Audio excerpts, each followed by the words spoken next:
welcome to a special event here this evening. When David Hartsough said that he would be available for a speaking engagement in Olympia and was arranging for the Olympia Friends meeting, that's good news. I can see this, we got some friends here and we've got some friends of friends here. I would be one of those. Some of my best friends are friends. And it's special to have David Hartsough here because in the peace movement, people who are not in it think, well, that's nice in theory, but in practice, yeah, that's not really going to work. And what David Hartsough has been doing all his life is showing that being in the peace movement and really doing things actually does work. And he's been doing this all over the world and for decades. And you'll see this in the book, you'll hear this in the presentation this evening. I read about it in this piece of propaganda, which is what I rely on to keep myself well informed. We got actually copies of this in the back table back there.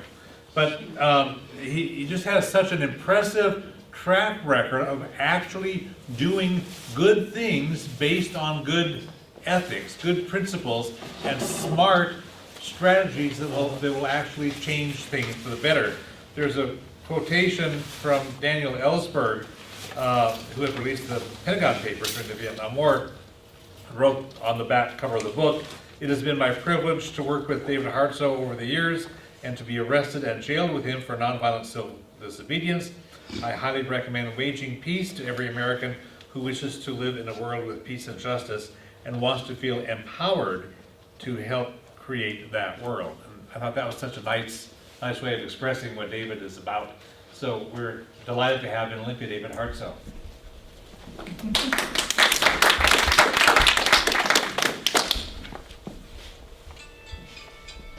Thank you, Glenn. Old friends and new friends out here. And some of the people here have been a part of some of these nonviolent actions and campaigns over the last 40, 50 years. So it's especially good to see them here. And if I say anything that's wrong, you can feel free to correct me.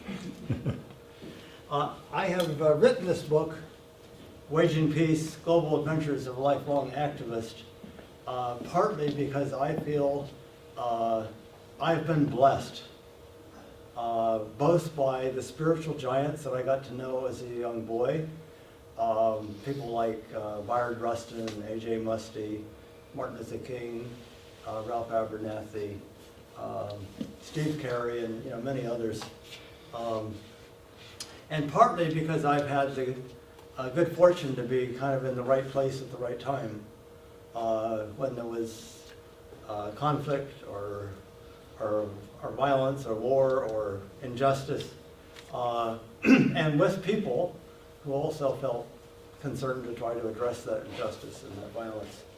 So this book tries to share some of those stories, and my hope is through sharing these stories that people can be inspired, that they also can help make change and help make history. So I've got some copies in the back afterward if you're interested in getting a copy of the book. I'll just start out with a couple things before I go to the slides. I think needless to say to this group, our nation and the world, I think, are addicted to violence and war in a way and that addiction is very similar to our addiction, people's addiction to alcohol. It's almost something that we're holding on to like a security blanket. And we seem to know nothing else. Even Robert McNamara said there were 180 million people died in the last century from wars. And he said certainly there must be some better way to resolve conflict. And I think the good news for me is that people all over the world are discovering the power of nonviolent action. And when faced with oppression and dictatorship and governments that are not listening to people. They are engaging in building powerful nonviolent movements, and have been successful in bringing about really major social changes all over the world. How many of you know the book Why Civil Resistance Works? A number of you, Erica Chenoweth and Maria Stefan, studied 323 violent, nonviolent movements over the last 110 years, and found that the nonviolent movements were twice as likely to be successful, and more than twice as likely not to end up in, more war and civil war and go back to dictatorship. And most of the people in the world live in societies where there have been major nonviolent struggles, nonviolent movements. So I think 40, 50 years ago, at least to my knowledge, nonviolence was something Gandhi had done, and Martin Luther King was starting to do, but it was not something understood all around the world. And I think this book should put the nail in the coffin of people that say, if nothing else works, try violence, because nonviolence is so much more effective. Well, what these slides are some photographs from some of the stories in my book, and I won't share all of them, but I'll share a few of them and then have some time for questions and discussion. Well, I said that I met Martin Luther King. I met him in 1956 during the Montgomery bus boycott, when my dad had taken my brother down there. And that was eye-opening to me to see nonviolent struggle in practice. And inspired by that time in Montgomery and meeting King, I ended up going to Howard University, which was a black university in Washington, D.C., and was there in February of 1960 when 4 black students in Greensboro, North Carolina found the courage to go and challenge segregation in their local Woolworth's drugstore. Well, inspired by their action, most of the African American students all across the South began challenging segregation in their own communities. And we at Howard began going to Maryland to challenge segregation there, where even African ambassadors to the UN could not eat along the highway between New York and Washington in the state of Maryland. So we spent most of our weekends in our sophomore year in jail singing freedom songs after being arrested on Saturday mornings. Well, the state of Virginia had passed a law saying anybody that challenged segregation there could get up to 6 months in jail and $500 fines. So we kept going to Maryland. And in June of 1960, after our final exams, we felt somebody has to challenge this law. So we went through additional nonviolence training, and the American Nazi Party were down in Virginia and threatening violence against anybody that challenged segregation there. And this is me in the back. And went into a People's Drugstore. They closed the lunch counter, and within moments they closed the lunch counter. But the store owner didn't want to arrest us. He didn't want the bad publicity. So we waited here for 2 days to get something to eat. And it was the most challenging 2 days of my life. People spat at us. They put lit cigarettes down our shirts. People punched us in the stomach so hard we would fall on the floor. And then they would kick us.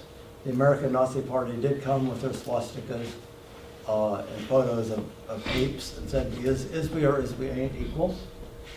And each time we tried to respond in a loving, nonviolent way.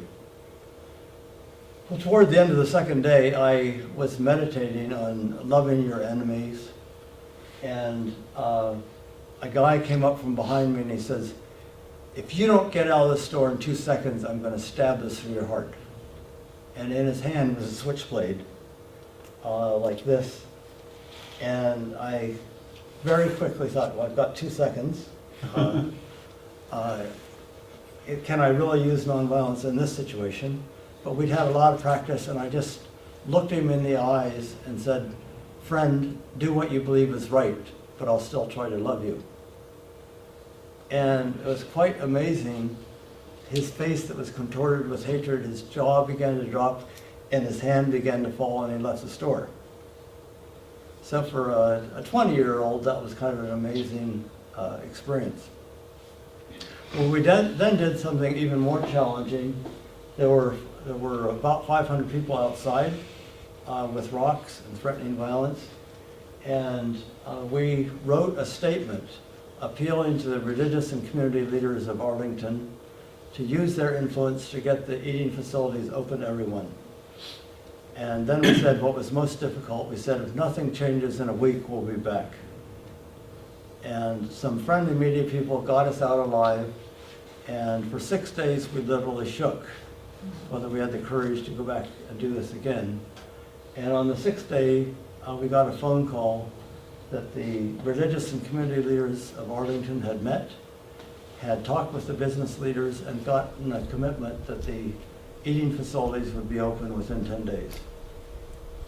So this was the most important lesson of my life, that when something horrendous is happening, instead of cursing the television or cursing the president or the system of segregation or apartheid or anything else, we can help make history and find some courageous people committed to nonviolence and challenge that oppression that violence had on.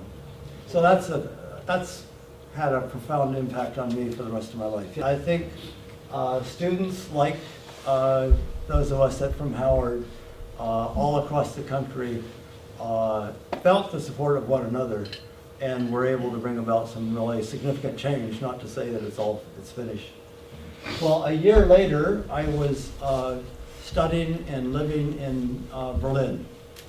And this is a photograph of Checkpoint Charlie.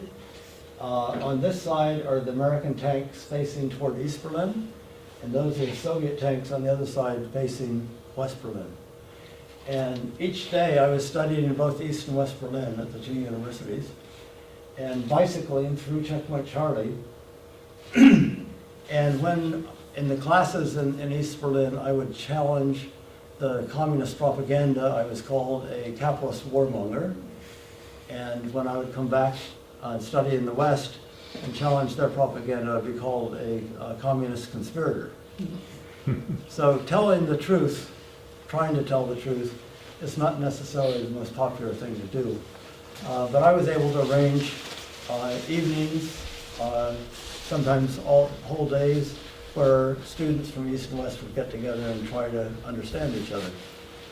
The idea being, that year was the hottest year in Berlin politically, and literally the US and the Soviet Union were threatening a nuclear war with each other over Berlin.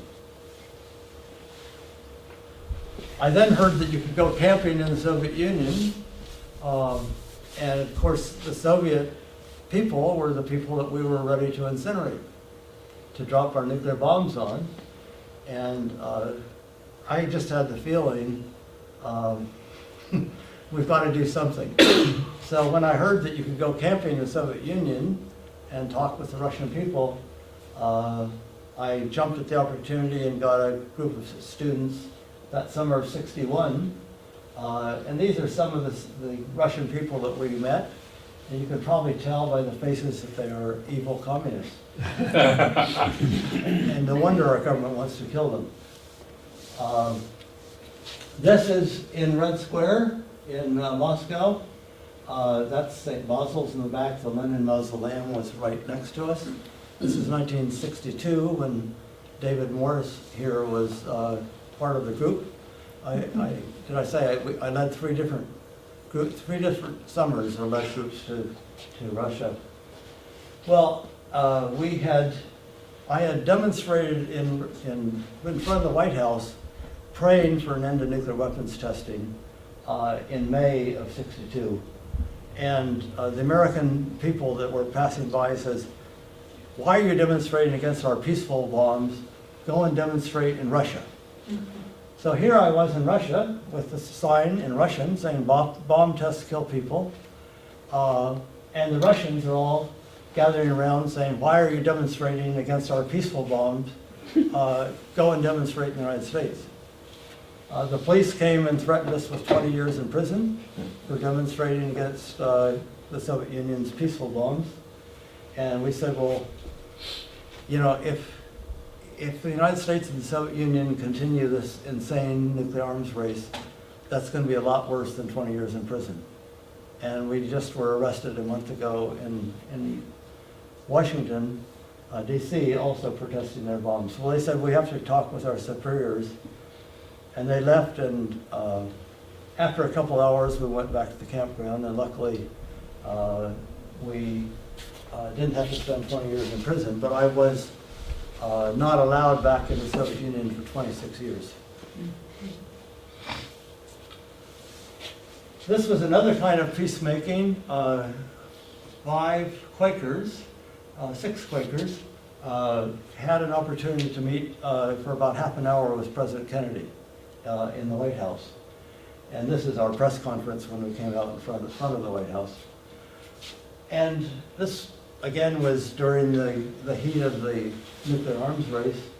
And we were appealing to President Kennedy to help take the leadership to move us away from this, nuclear confrontation with the Russians and stop the nuclear weapons testing.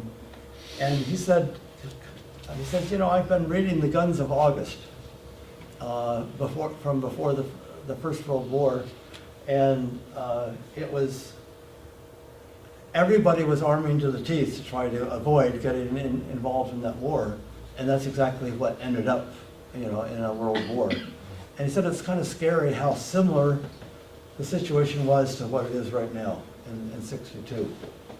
And he said, if you're serious about me wanting to challenge the Russians to a peace race, you're going to have to get out there and build a much more powerful movement that'll enable me to do this. Well, we talked about other kind of crazy ideas, like the U.S. was spending millions of dollars storing grain in silos in Kansas, while the Chinese were starving to death, millions of them. We said, why don't we take that food and give it to the Russians, or give it to the Chinese? And he says, you mean we should feed the enemy? And we said, yes, that's what we feel you should do. Well, after half an hour, his secretary came in and said, Mr. President, your next appointment is here. And he said, tell them to wait, I'm learning something from these Quakers.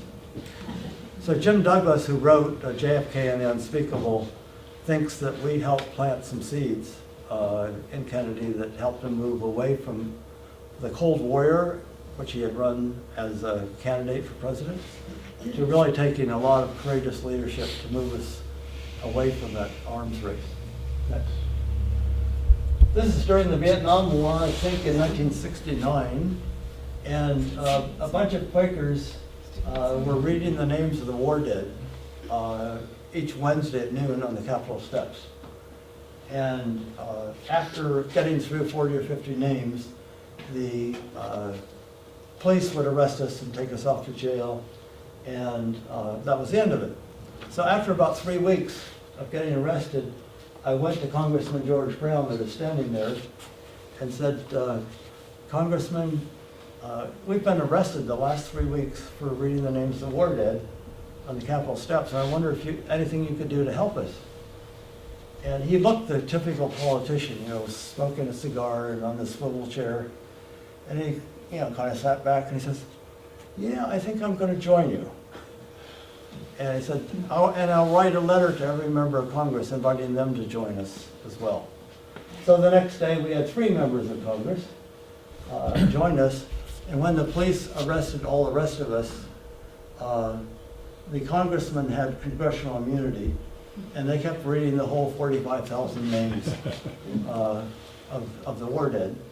That got national publicity, and within 2 weeks, Life magazine had a full issue with the picture and all the information about each American soldier that died. And within a couple of weeks also, people were reading the names of war dead at federal buildings, courthouses, and post offices all across the country. This is Jan and me and our daughter Heidi, and our son Peter, who was a 1.5, is right around behind the police chief. Well, 250 Quakers, this is during President Nixon's presidency, 250 Quakers had a meeting for worship in front of the White House, sitting on the sidewalk. And after being warned, the other 250 Quakers were all arrested, but they didn't quite see it was appropriate to arrest this young family with their little kids. So this is the police chief who spent about half an hour trying to convince us that we should leave, and that didn't we love our children, that they would be taken away and put in juvenile hall. And you know what happens to children in juvenile hall. And we said, yeah, of course we love our children, but we also love the children in Vietnam. And we will be happy to leave when the United States stops killing children in Vietnam. Well, that went on for half an hour, and finally I said, well, if you arrest us, we will walk to the police car. So I said, you're under arrest. We walked to the police car, and they took us to Georgetown police station and let us off behind the police station. And we walked back to the White House, but by that time there's so many police you couldn't get near it. But this photograph, and another one which also showed her son, was in newspapers all across the country. And people sent that to us, and that's now in our children's baby books. Some people think, well, when you have children, you have to give up your values and your beliefs and be good parents. And we really felt you can be good parents and love the enemy and the children of other parts of the world. This is also Vietnam War, Christmas of 1971. That's the USS Nitro. And we were living in a community in West Philadelphia that David and Ellen were also part of. And at Christmas time, the United States started intensive bombing of North Vietnam, of Hanoi and Haiphong. And for many of us, that was a bit too much. I mean, we've been bombing the Ho Chi Minh Trail and rice paddies and villages, but now we're bombing cities that had millions of people at Christmas time. And so we had a meeting for worship, one of the most intense meetings for worship I've ever had experienced, and just tried to feel the pain of the families and the people that lived under those bombs. And then we tried to feel, or try to discern what were we being led to do to try to stop that insanity. And we decided somehow we had to put our bodies between the bombs and the people in Central America, or in Vietnam. And so here we recruited 52 people in 26 canoes, and here we are trying to block the USS Nitro. Well, when they, on the final day that we were there, and they also, as we paddled out on the first day along the pier to get in front of the ship, a Navy policeman yelled at us over the megaphone, "You'll be charged with criminal conspiracy, and you could get 20 years in prison. Leave immediately." We yelled back something to the effect, "Thank you for warning us, but if these bombs reach their destination, that's much worse than 20 years in prison." And on the final day, when we were attempting to paddle to stay right in front of the ship, we looked up on the deck, and here many of the sailors were giving us, support. And then we looked at 7 of the sailors jumped off the ship and started into the ocean and started swimming toward our boats. Well, they were picked, that was also an amazing experience. They were picked up by the Navy police, put back on the ship and into the brig. But word about what they had done traveled around the world. We'd notified the TV networks and the New York Times. This is from the New York Times, this photograph. And they told us later that when they went through the Panama Canal, the other Navy ships had all heard about the USS Nitro and gave them the fist of solidarity. So, and then I think after that, the resistance within the military to killing and destroying villages really intensified. And I like to think that our courage gave these 7 sailors courage, and their courage gave a whole lot of other soldiers courage not to continue to follow the orders. And if you have seen the film Sir, No Sir, that's a major reason we could no longer fight that war. The soldiers would not fight it. Well, the People's Blockade, which we called that, spread all up and down the East Coast and all up and down the West Coast. And up here in Bangor, people were actually camped out along the Hoods Canal, I think it was. And so they could see the ships coming, and they'd get out to block every ship that was headed to Vietnam, every military ship. I have a poster of the People's Blockade from '72 Ah, great. at home. Well, this is the USS America, an aircraft carrier down in Bangor, Washington. Norfolk, Virginia. Sorry, Norfolk, Virginia. Jan was there, so she knows. And an aircraft carrier is massive, for any of you that have not seen it. And is one of our canoes right there in front. Well, here, a whole lot of the sailors were up on the deck cheering us on. And then we saw a fireboat come with its water hoses, and we thought they were going to aim them on us, but they aimed them on the sailors so they would not be out there cheering for us in front of the cameras.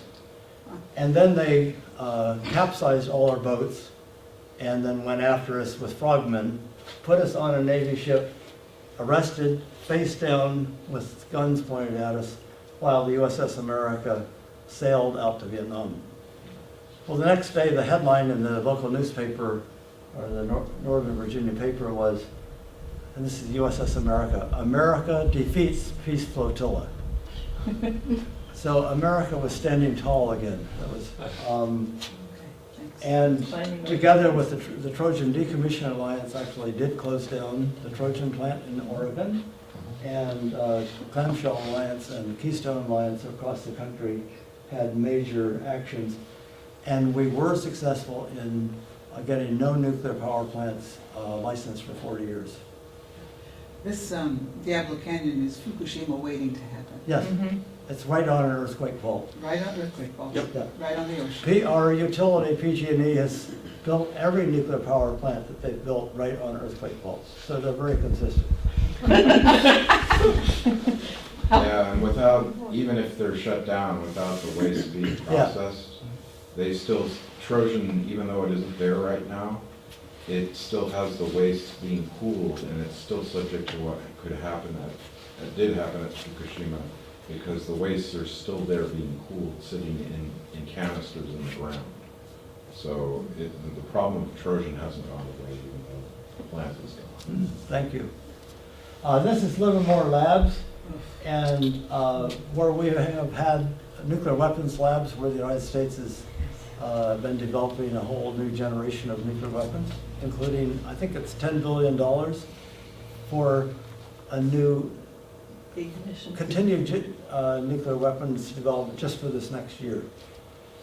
Well, we've been having an ongoing campaign there on Hiroshima Day and on Good Friday each year, where many of us are arrested.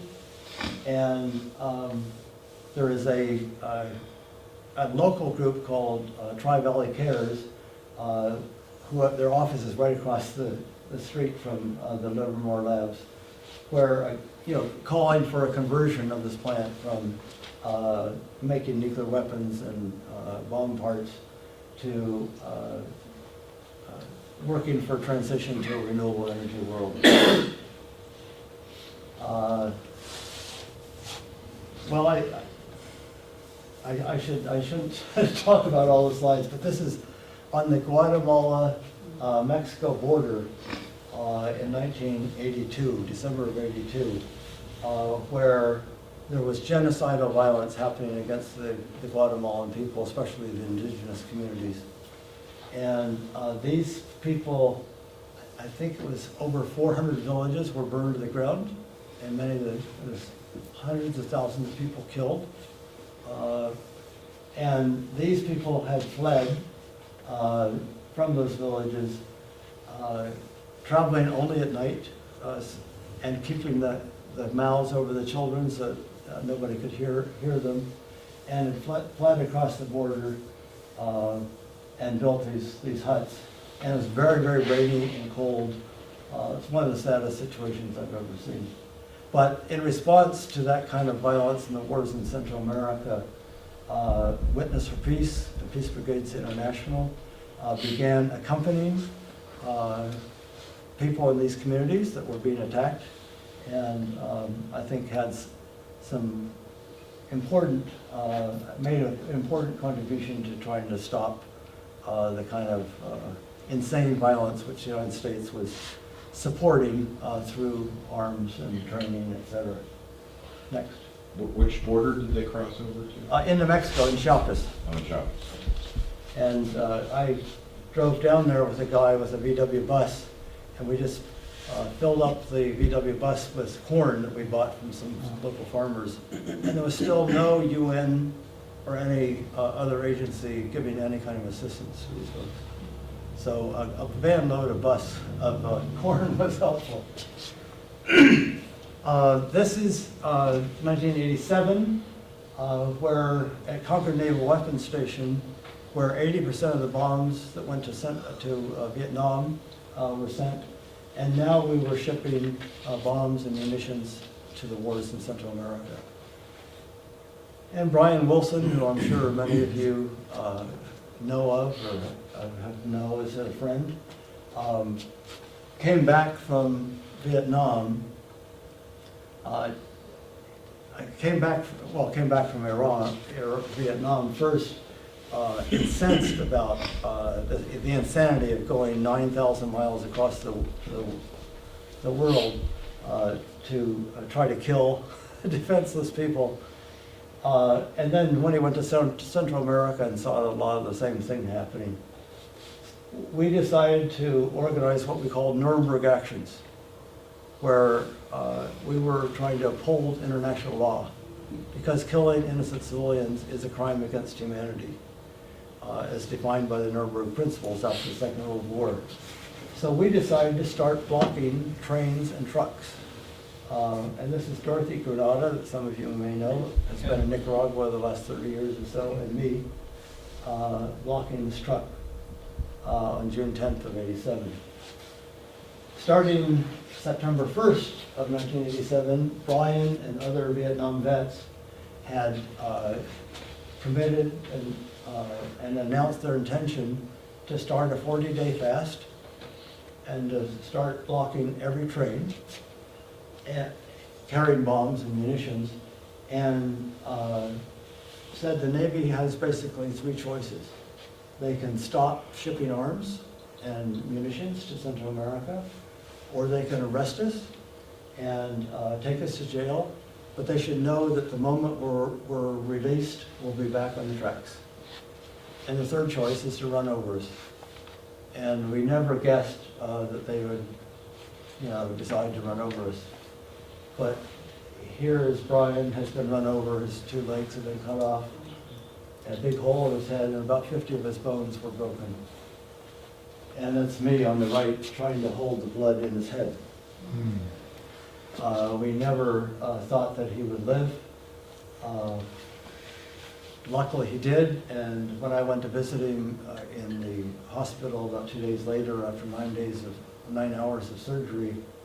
He had bandages everywhere, except I could see his 2 eyes. And I said, we're having a big rally out at the tracks on Saturday. Is there anything you'd like to say? And here, out of these bandages, it was so amazing.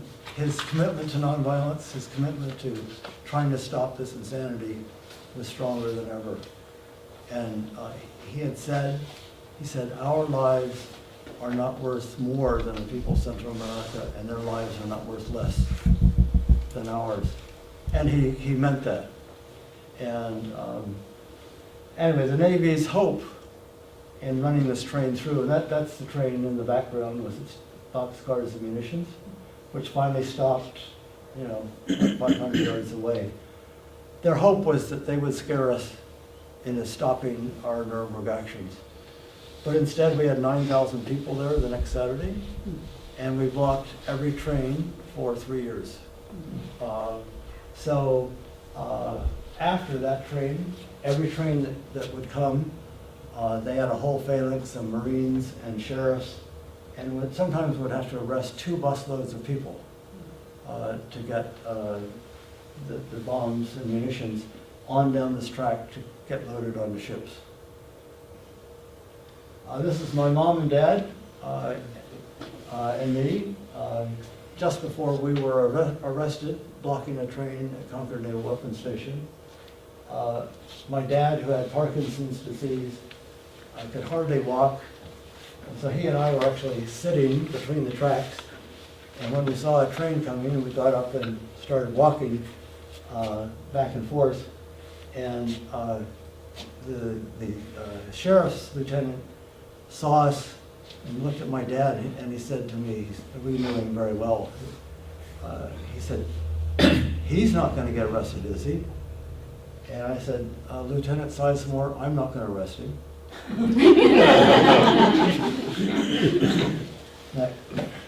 I tell people I chose my parents very well.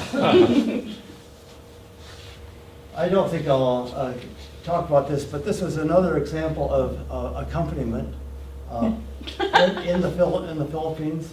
Well, I won't share that story. This is in Moscow in 1991, where there had been a coup d'etat by very reactionary communists. Gorbachev had been arrested, and they had all the Soviet military at their command. They had all the nuclear weapons, the Air Force, declared a total curfew. Nobody was out on the streets after 6 o'clock in the evening. And Yeltsin, who was the elected president of Russia, was in the White House, which is their parliament building. And 10,000 Russian citizens came and surrounded the White House, and they called it a living ring, arm in arm. And for 3 days and 3 nights, continued that witness. When the tanks came with orders to shoot the White House, the Russian people in the living ring offered them food and cigarettes and water and said, you are our brothers, don't shoot, and our sons. I knew a mother, grandmother, and grandson. And the mother and the grandmother took turns being down at the White House, realizing that almost surely whoever was there was going to get killed. So they wanted one of them left to take care of to bring up the grandson. That was how sure they were and how courageous they were. The coup leaders, in the face of, and then the same thing with the Soviet Air Force. They were ordered to bomb the White House. And when they looked down and saw all the people surrounding it, refused to bomb. So, and the coup leaders then abdicated after the 3rd day and night, and some of them committed suicide, and Gorbachev was brought back to Moscow. This is in Kosovo, in former Yugoslavia. And as some of you may know, there was an apartheid kind of situation there. about 90% of the people were Kosovo Albanians by ethnicity, and about 7% were Serb. But all the Albanians had been fired from their jobs. They could not go to the schools, universities, speak in their own language, etc. So instead of using violence to try to challenge this, they were trying to use nonviolence. And I had just been in Sarajevo, which had been bombed for 3 years, and literally every block were massive cemeteries with new graves. And I heard that in Kosovo, people were nonviolently trying to resist this repression. And I thought, I want to go to Kosovo. So people were just refusing to cooperate with the Serbian repression. And this is about 10,000 Kosovo Albanian students marching from their makeshift university, which was people's living rooms, to their old university where they used to study. Totally non-violently. Each person had a flower in their chest. Most of them had white shirts, as you can see. And they'd committed to a nonviolent discipline. Well, when they got to the Serbian police that had blocked the way, for about 10 minutes, they were in total silence. And then the Serb police, very much like what happened in Selma, Alabama, just began rushing the group with horses, tear gas, rubber bullets, etc. Well, people throughout that society were saying to me, if this is an explosion waiting to happen, we need to engage in much more active nonviolent resistance. But to do that, we need international people to come and accompany us to help make that possible. So they said, David, can you find these people? And so I said, okay, I will try. And traveled around Europe, around the United States, and said, Kosovo is an explosion waiting to happen. They want to engage in more active nonviolent resistance, but need people to come and accompany. Can you come? And most people said, where's Kosovo? Because there had not been a war there. And those that had heard about it said, sounds very important, but we're too busy. And so in May of 1999, President Clinton goes on national, international television and says, there's ethnic cleansing happening in Kosovo. We have two choices. We can look the other way and do nothing, or we can go in and start bombing. And those of us that had worked with the situation knew that there was a third alternative, and that was to support that nonviolent movement and get international people there to accompany them. So for me, this was a great challenge to help co-found the Nonviolent Peace Force with the goal of recruiting and training hundreds and eventually thousands of trained nonviolent peacemakers, peacekeepers that could go into conflict areas at the invitation of local peacemakers to help create that third alternative. So this is Mel Duncan and me, two of the people that, with many others that were the co-founders. And the Nonviolent Peace Force now has about 200 people in Mindanao in the Philippines, in South Sudan, in Burma, and we're exploring a potential role we could play in Syria. This is the photograph on the front of this book was actually taken after one of these actions. Each year, on the anniversary of the American attack on Iraq, we've done a die-in on Market Street. And at the beginning, when the war first started, we actually shut down the financial district for 3 days. Here we are, go ahead. I think I said at the beginning that one of the things that give me courage is that people all over the world are nonviolently resisting oppression and militarism and dictatorship. And this is in Jeju Island in South Korea, where a massive new military base is being built. which is part of the American pivot to Asia, getting ready for the next war with China. And the local population there have been blocking cement trucks and bulldozers for 7 years. And one of the things that Peace Workers, the small NGO that I'm working with, is doing is recruiting people to go over to accompany them, giving moral support, and also coming back and telling the world what we found. One of those people, Regis Tremblay, has made a film called Ghosts of Jeju, which I highly recommend, because this island were very resistant when the United States decided to have two Koreas, and a strongly anti-communist South Korea. And the people there didn't want an anti-communist and a pro-communist Korea. They wanted to be one country. And so they didn't cooperate, and 50,000 of them were massacred at the orders of the US government, back before the Korean War started. So more recently, it's been declared an island of peace, and that's part of the people's background. They don't like any militarism, and very courageously continuing to resist that facility. 2009 and 10, I led 2 Fellowship Reconciliation delegations to Iran, which is also, a great enemy of the United States. And again, our governments seem to have a hard time getting along with each other, but at least the people can get to know each other and try to understand each other. And you can tell these people look very much like enemies. And they have the FCNL button, war is not the answer. I don't think I need to tell this group, but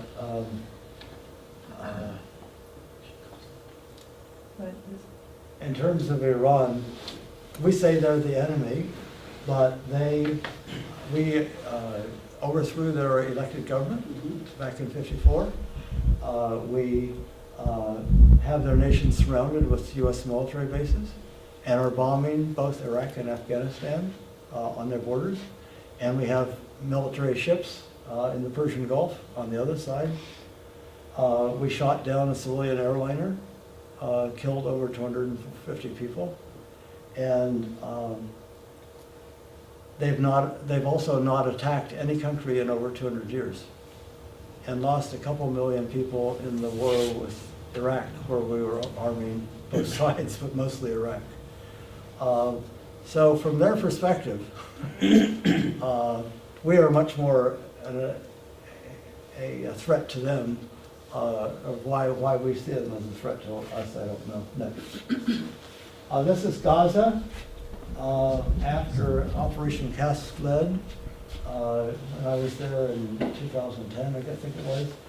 And this is a woman pointing out 28 members of her family that had been killed in that attack. And her own house had been, about half of the walls were still there, but the other half and the roof were totally destroyed. But the insanity of, through military might, trying to resolve a conflict that, like all conflicts, can only be resolved at the negotiation table.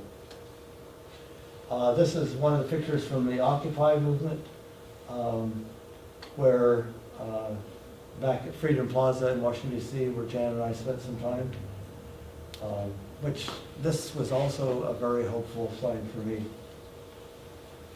This is back during apartheid South Africa days. We had something called the Peace Navy in the Bay Area, and the Peace Navy kind of said on the ship what we thought about it. The longshoremen told us that if in addition we set up a blockade or a picket line, they would refuse to cross our picket line. So that's what we did. This ship was never unloaded in the Bay Area. It then went to Portland, where it was not unloaded, and then it went to Seattle, where it was not unloaded, maybe Olympia, I'm not sure. But anyway, it had to go back to South Africa unloaded. And Nelson Mandela came to the Bay Area after he became president, and thank the people for what we've done. And more recently, you probably know that an Israeli ship has had the same experience, where people have non-violently set up a picket line, which the longshoremen refused to pass. And so that ship, as I understand, at least one of them, maybe a couple of them, have had to go back unloaded. This is a vigil at Fort Detrick in Maryland, where the United States, this is back in 1959, the United States was making germ warfare. Now, if any other country thinks about making germ warfare or chemical warfare, that's a reason to bomb them. But here we were, among other things, we were making Q fever, which 2 ounces of this can kill everybody in the world.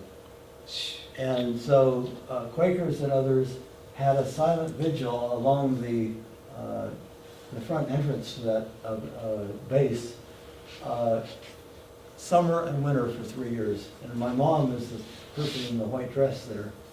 She was a school teacher and spent her summers down there vigiling at Fort Detrick. Well, 10 years later, in 1970, my folks had moved to Salem, Oregon, and Mom was in a bookstore, looking at a book, and a guy came up to her and said, "Were you in that vigil at Fort Detrick?" And I didn't say that the workers had orders not to get a literature, not to look at the people, just to look straight ahead, go on into work. So he says, "Were you in that vigil back at Fort Detrick?" And Mom said, "Yes." And he said, "Well, I want you to know it's because of you folks that I resigned my job." So I say that, and that was 3,000 miles away 10 years later. This face that he was not supposed to look at, he remembered. So I say that as an example. When you throw a pebble into the lake, you never know what the reverberations will be. And that I showed the photo of the tanks facing each other in Berlin. Well, when I went back after 1989 and the wall, people had torn down the wall, here was a billboard as big as a regular billboard along the highway, with Gandhi's photograph, and then Walesa, the leader of Solidarity in Poland, and then there was an arrow to a museum of nonviolent movements, half a block away. So I thought this was another example of a profound transformation from a focal point for nuclear war to the history of nonviolent movements around the world. This is Jan and me and some other friends just before we were arrested at a drone base at Beale Air Force Base in California, where every month for the last, I think, 3 years, there have been vigils, leafleting, and blockades of people at that base and many other bases across the country. And I think I'll just close, and then we'll have time for questions and discussion. How many of you know Johann Galtung, or know of him?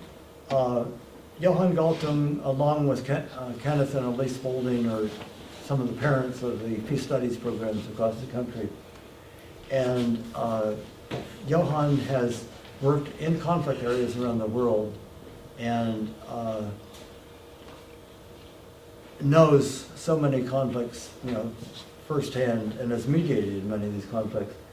Johann says, from his understanding, the American empire will be over by 2020.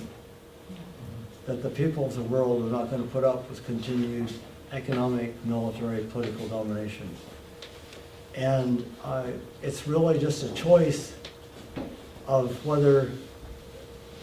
how this is going to happen. How the end of the American empire is going to happen. Is it going to be one war after another, where we are holding on to our privilege and our economic, military, political power? or are we going to join the world's people in trying to make this transition as peaceful as possible? So that was longer than I planned, but I'd love to hear your questions, comments, and some of you have been at some of these activities, so if you'd like to add anything, that'd be great. Yes? Your 10 lessons. What are the lessons you learned? Thank you. I actually have, in the back of this book, I have a whole section on resources for further study and action, including DVDs, websites, books that I highly recommend. Just on the top of your head, what do you think you have learned? What do you think that people who choose to take this path in their life, the people, what are the things you have learned Yeah, that you think that you would like to impart for the next generation? yeah. Well, let me just share very briefly. I have on page 219, 10 lessons learned from my life of activism. And I'll just say briefly, vision, the importance of a vision of a world that is not the insanity that we have today. The oneness of life, we're one human family. Nonviolence as a very powerful force.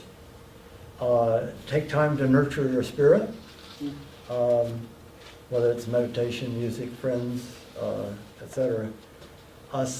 The belief that small committed groups can create change.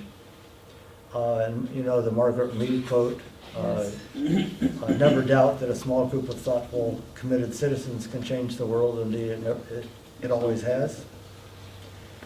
Sustained struggle. Single actions are not going to do it. We're going to have to, be out there for the long term. We need to have good strategy. It's not just isolated acts. It's thinking strategically. Where are we trying to go and what's going to get us there? We need to overcome our fear. And I think the fear is one of the strongest weapons of governments to try to keep people in line. The importance of truth and letting our lives be experiments with truth and letting our actions be experiments with truth and telling our stories. And that's part of what I'm trying to do with this book. And I think all of us need to share our stories to inspire others. And I think as far as what I want to impart to future generations, my hope is through sharing these stories to help inspire people that they also can help create change. And I think hopelessness is a major tragedy.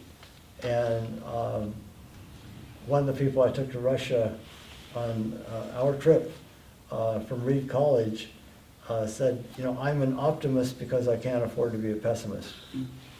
And if